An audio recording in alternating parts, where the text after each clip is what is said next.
ایک دفعہ ایسا ہوا کہ ایک میرے استاد تھے یونیورسٹی کے، تو وہ تشریف لائے اور انہوں نے مجھے کہا کہ جی مجھے آپ کے والد سے ملنا ہے۔ میں نے کہا ٹھیک ہے۔ میں نے ابا جی قبلہ سے عرض کی جا کے کہ جی میرے پروفیسر ہیں، استاد ہیں، وہ آپ سے ملنے کے خواہش مند ہیں۔ کہاں بیٹے آپ کے استاد ہیں تو ان کو عزت سے لے کے آؤ، ملواؤ۔ میں لے گیا، ملاقات ہوئی تو انہوں نے ابا جی قبلہ سے سوال کیا کہ حضرت یہ فرمائیے کہ یہ جو آپ لوگوں کو بیعت کرتے ہیں تو اس کی دلیل کیا ہے، اس کا کوئی ثبوت ہے قرآن حدیث سے؟ ابا جی قبلہ نے فرمایا کہ اگر میں کوئی صحیح حدیث آپ کو پیش کر دوں تو کیا آپ مان لیں گے؟ ان کا جی اگر کوئی صحیح حدیث پیش کریں گے تو کیوں نہیں مانیں گے؟ ظاہر ہے آقا کریم صلی اللہ علیہ وسلم کا فرمان ہو گیا، حکم ہو گیا، تو اس کے آگے تو اپنی مرضی چلانے کی کوئی بات ہی نہیں، ضرور مانیں گے۔ انہوں نے اس شد و مت سے اس کا اصرار کیا کہ لگا کہ بھئی ان کو پتہ ہے کہ ایسی کوئی حدیث اس انداز سے پیش نہیں کی جا سکتی، وہ ذرا کھنگال کے آئے ہیں۔ ابا جی قبلہ نے فرمایا کہ سبحان اللہ، یہ تو بڑی خوشی کی بات ہے کہ کوئی صحیح حدیث پیش کی جائے تو آپ اس کو ہر صورت میں تسلیم کر لیں گے۔ تو آپ کو حدیث کے حوالے سے تو ماشاءاللہ معلومات ہوں گی نا، صحیح حدیث کا پیمانہ کیا ہوتا ہے، معیار کیا ہوتا ہے، کس کو ہم صحیح حدیث کہتے ہیں۔ تو انہوں نے ذرا وہ بظاہر انکسار برتا کہ جی میں نے 2 حرف میں نے بھی پڑھے ہیں، یہ تھوڑا بہت مجھے بھی پتہ ہے الحمدللہ۔ تو ابا جی قبلہ نے فرمایا کہ الحمدللہ آپ کو پتہ تو ہے، لیکن یہ کہ میں آپ کو صرف سلسلہ کرام کو جاری رکھنے کے لیے، سمجھانے کے لیے ذرا دہرانا چاہوں گا کہ بھئی حدیث کو پہلے تو راویوں کو دیکھا جاتا ہے کہ کن راویوں کے ذریعے یہ روایت آپ تک پہنچی ہے، پھر ان راویوں کی چھان بین ہوتی ہے کہ بھئی وہ کیسے لوگ تھے، ان کے عقائد کیا تھے، ان کے نظریات کیا تھے، ان کے شب و روز کی کیفیت کیا تھی، وہ جھوٹ تو نہیں بولتے تھے۔ اگر کسی راوی سے ثابت ہو جائے کہ ایک دفعہ اس نے جھوٹ بولا تھا زندگی میں، تو اس کی بیان کردہ احادیث کو موضوع قرار دے دیا جاتا ہے کہ جب یہ جھوٹ بول سکتا ہے تو احادیث بیان کرنے میں بھی یہ ہو سکتا ہے اس نے جھوٹ بولا ہو، اس کی بیان کردہ حدیث جو ہے یہ قابل قبول نہیں ہے، موضوع ہے، یہ من گھڑت قرار دے دیا جاتا ہے۔ اور اگر کسی راوی کے بارے میں یہ خیال ہو کہ جناب یہ ذرا بات کو بڑھا چڑھا کے بیان کرتا تھا، ذرا حاشیہ چڑھا دیتا تھا، ذرا رنگ آمیزی کرتا تھا، ذرا اپنی بات کو پر لطف بنانے کے لیے اپنی طرف سے کچھ اضافہ کر دیتا تھا، جب یہ پتہ چلے تو اس کی بیان کردہ حدیث کو ضعیف قرار دے دیا جاتا ہے، یہ تو اپنی طرف سے بھی بڑھا دیتا تھا، پتہ نہیں اس نے حدیث جو بیان کی ہے اس میں کہیں اس نے کوئی گڑبڑ نہ کی ہو۔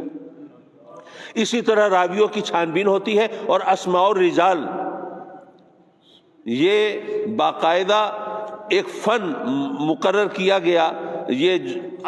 کتابیں لکھی گئیں، ان تمام ہزاروں راویوں کے حال احوال اکٹھے کیے گئے جنہوں نے حدیثیں روایت کی ہیں۔ انسانیت کی تاریخ میں یہ ایک منفرد سلسلہ ہے کہ میرے آقا کریم صلی اللہ علیہ وسلم کے اقوال کی ایتھینٹسٹی کو، ان کی حقانیت، ان کے معیار، ان کی سچائی اور صداقت کو ناپنے کے لیے کہ واقعی سرکار سے جو منسوب کیا جا رہا ہے یہ کس حد تک درست ہے، اس چیز کو ناپنے کے لیے باقاعدہ اسماء و رجال کا فن وہ ایجاد ہوا کہ جناب وہ جو حدیثیں، وہ تمام راویوں کے حالات دیکھو، ان کے عقائد دیکھو، ان کے نظریات دیکھو، ایسا تو نہیں وہ اپنا عقیدہ آگے بڑھانے کے لیے اپنی بات آقا کریم کی ذات سے منسوب کر کے چلا رہے ہوں۔ یہ تمام چیزیں، یہ انہوں صاحب نے کہا جی حضرت مجھے تھوڑا بہت علم ہے، الحمدللہ مجھے پتہ ہے۔ ابا جی قبلہ نے فرمایا کہ اچھا اب یہ بتائیے کہ ایک صحیح حدیث میں ایسا ہوتا ہے کہ ایک راوی نے ایک راوی سے روایت کی، دوسرے راوی نے اس سے روایت کی، تیسرے نے، پھر آگے یہ سلسلہ چین لگ پہنچی نا، جیسے میں فلاں کا بیٹا، وہ ان کے بیٹے، وہ ان کے بیٹے، یہ ایک ایک شخص کی بات ہو رہی ہے نا، باپ، دادا، پردادا، سگر دادا، لگڑ دادا، ایک ایک بندے کی بات ہو رہی ہے۔ ابا جی قبلہ نے فرمایا کہ یہ جو بیعت کا سلسلہ ہے، میں نے بیعت کی اپنے مرشد کے ہاتھ پہ، انہوں نے بیعت کی اپنے مرشد کے ہاتھ پہ، انہوں نے بیعت کی اپنے مرشد کے ہاتھ پہ، یہ بیعت کا سلسلہ چلتا ہوا پہنچتا ہے آقا کریم حضور علیہ الصلوۃ والسلام کی ذات تک، اور میں اکیلا نہیں ہوں اپنے مرشد کے ہاتھ پہ بیعت کرنے والا، میں نے جن کے ہاتھ پہ بیعت کی میری طرح ہزاروں مرید ہیں ان کے، اور جن کے ہاتھ پہ انہوں نے بیعت کی جو ان کے شیخ ہیں وہ بھی اکیلے مرید نہیں ہیں، ان کے بھی ہزاروں پیر بھائی ہیں، مرید دوسرے احباب ہیں جنہوں نے ان کے مرشد کے ہاتھ پہ ان کے ساتھ بیعت کی ہے۔ اسی طرح یہ سلسلہ وہاں تک چلا جاتا ہے تو ایک راوی سے ایک راوی کی بات نہیں ہو رہی، ارے ہر شیخ سے ہزاروں مرید دوسرے آگے چل رہے ہیں۔ تو آپ ایک راوی سے جو دوسرے راوی تک حدیث پہنچی، پھر دوسرے راوی سے پھر تیسرے راوی تک حدیث پہنچی، پھر تیسرے سے چوتھی سے، آپ نے وہ ایک ایک راوی کو تو پرکھ لیا، اور یہاں جہاں ہزاروں افراد سلسلے میں شامل ہوں تو یہ وہ سلسلہ ہے جس کو آپ اگر کہیں تو یہ وہ سلسلہ ہے جس کے ذریعے قرآن ہم تک پہنچا ہے، جس کو تواتر کہتے ہیں۔ آپ دیکھیے قرآن کیا ہے، ہم جو مانتے ہیں کہ قرآن اللہ کا کلام ہے، ہم تک قرآن کیسے پہنچا، اور ہم اس کو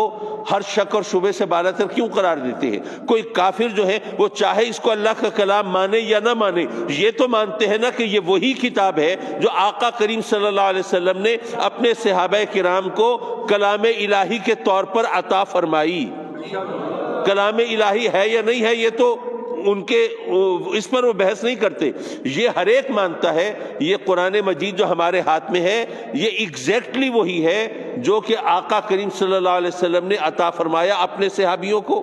اور ان کے ذریعے امت مسلمہ تک پہنچا۔ آخر یہ یقین کیوں ہے؟ کافر بھی اس پر اعتراض کیوں نہیں کرتے؟ وہ اس لیے کہ جہاں پاکستان میں جو قرآن ہے اس کو پڑھ لیجئے، اور امریکہ میں جو قرآن ہے اس کو پڑھ لیجئے، اور افریقہ میں جو ہے اس کو پڑھ لیجئے، کہیں ایک لفظ کا فرق نہیں ملے گا آپ کو۔ اچھا یہ نہیں کہ آج ہم نے فرق دور کیا ہے، آج سے صدیوں پہلے کے نسخے اٹھا کے دیکھ لیجئے، وہ بھی یہی قرآن ہے کہ نہیں ہے؟ تو ہر زمانے میں، ہر علاقے میں اتنے بے شمار لوگ اسی قرآن کو اللہ کے کلام کے طور پر مانتے رہے کہ اتنے لوگوں کا ظاہر ہے کہ آج کل تو چلیے گلوبل ولیج ہے، واٹس ایپ کے ذریعے، فیس بک کے ذریعے، سوشل میڈیا کے ذریعے، اور ٹی وی کے ذریعے، اور الیکٹرانک میڈیا کے ذریعے جناب آپ کے رابطے رہتے ہیں، ٹیلی فون پر بھی۔ لیکن اس وقت جب ایک علاقے کے لوگوں کا دوسرے علاقوں سے رابطہ وہ سینکڑوں ہزاروں میل کا فاصلہ مہینوں بعض اوقات کئی سالوں میں طے ہوتا تھا، اس زمانے کے اندر بھی یہ کیسے ممکن تھا کہ وہی کتاب ہر جگہ اللہ کے کلام کے طور پر پیش کی جا رہی ہے اگر وہ ایک ہی کتاب ہر جگہ پر منتقل نہ ہوئی ہوتی؟ اس کو تواتر کہتے ہیں شریعت کی زبان میں، یہ متواتر ہے، اس پر شک کیا ہی نہیں جا سکتا۔ تم اللہ کا کلام بے شک نہ مانو، لیکن یہ تو ماننا پڑے گا کہ یہ وہی کتاب ہے جو آقا کریم نے ہمیں عطا فرمائی، اور انہوں نے بتایا کہ یہ اللہ کا کلام ہے۔ اب تم اللہ کا کلام نہیں مانتے، نہ مانو، یہ وہی کتاب ہے، یہ تو تم بھی مانتے ہو، ہر ایک مانتا ہے۔ تو کہنے کا مطلب یہ کہ ابا جی قبلہ نے فرمایا کہ اب یہ بتاؤ کہ یہ جو سلسلہ بیعت ہے کیا صرف ہمارے ملک میں ہے؟ جہاں پر بھی مسلمان پہنچے ہر جگہ مشائخ ہیں، ہر جگہ اولیاء ہیں، ہر جگہ ان کے مریدین ہیں۔ حد یہ ہے کہ امریکہ کے اندر میں گیا تو وہاں پر بھی اللہ کے فضل و کرم سے اولیاء کے مزارات موجود ہیں۔ میں نے شاید آپ کے سامنے ذکر کیا تھا، ایک بزرگ کے مزار پر مجھے ایک دوست لے کے گئے، تو وہاں پہ جب ہم پہنچے تو رمضان کا مہینہ تھا، تو عصر کے بعد مغرب سے کچھ پہلے پہنچے، وہاں پہ کوئی ایشیائی نہیں رہتا تھا، سب امریکنز گورے تھے۔ اچھا اب وہاں پہ پہنچے تو تھوڑی دیر کے بعد مغرب سے کچھ پہلے وہاں پہ کچھ گورے حضرات آئے،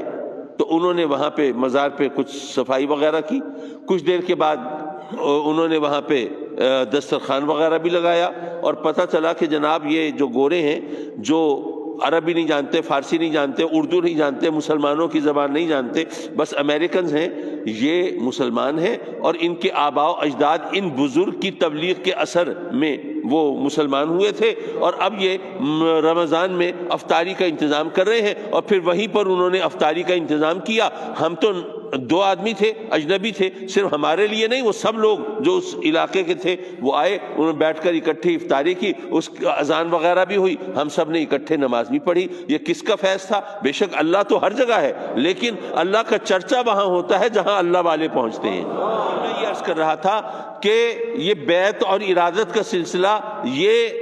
ساری دنیا کے اندر اس طرح جاری ہے۔ ابا جی قبلہ نے ان سے کہا کہ جی آپ حدیث تو مانتے ہیں جو ایک ایک راوی کے ذریعے پہنچی،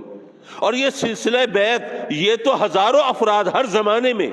ہر علاقے میں وہ مشائخ ہیں، وہ ان سے سب بیعت کرنے والے، اور یہ راوی کون ہیں؟ جس کے ہاتھ پر بیعت کی وہ اپنے زمانے کے متقی، پارسا، عابد، زاہد، جو دنیا ان کے زہد و تقوی کو تسلیم کرتی تھی، وہ ہستیاں بیعت کر رہے ہیں۔ یعنی وہ لوگ نہیں ہیں جن کے بارے میں آپ کہیں کہ ہاں بھائی انہوں نے جھوٹ تو نہیں بولا، کہیں کوئی غلط بیانی تو نہیں کی، کہیں کوئی مبالغہ آرائی تو نہیں کی۔ ارے وہ ہستیاں جن کا زہد، جن کا تقوی، جن کی عبادت و ریاضت وہ دنیا کے لیے مثال ہے، وہ ایک دوسرے کے ہاتھ پر بیعت کرتے ہوئے یہ سلسلہ آقا کریم کی ذات تک پہنچا رہے ہیں، تو تم حدیث کو مانتے ہو، یہ سلسلہ بیعت کا انکار کیسے کرتے ہو؟